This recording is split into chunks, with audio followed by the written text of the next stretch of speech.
Oh guys, palakpakan naman para sa team ng Never Say Die!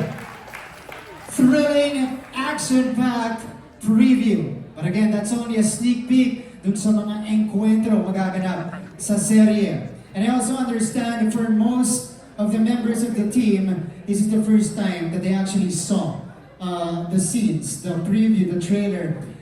Let's hear a few words from the main stars, Jillian at David. Anong reaction nyo dun sa pinakita nating AVP na yun? Sige, who wants to go first? Actually, yun naparod ko na siya eh. Okay. Doon sa small screen. But siguro reaction ko syempre kayo na walang sounds. Kapag ginagawa mo kasi siya, hindi mo nakikita kung gaano kalaki yung ginagawa mo. Kasi per scene eh, di ba?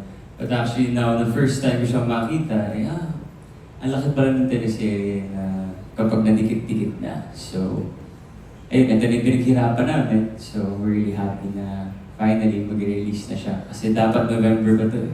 Diba? So, yeah, really happy. Ito na. And ito rin yung pakiramdam, di ba, kung nakikita mo na nasa screen kung paano yung execution ng mga esteemed directors natin. Okay, Jillian, how about you? Ako naman po, first time ko po siyang napanood. And hindi ko ina-expect na ganun pala kaganda yung show. Kasi during the filming po nung show, hindi ko alam ano yung itsura ng mga eksena, pati yung... hindi ko lang po in-expect na as in sobrang ganda talaga. And ganun kalaki yung project. So, parang ngayon ko po na-feel yung pressure. Kasi during shooting days po, hindi ko kasi talaga alam kung ano yung kakalabasan ng show. So, shoot lang ng shoot, pero ngayon ko na po nare-realize na next week na pala ito papalabas.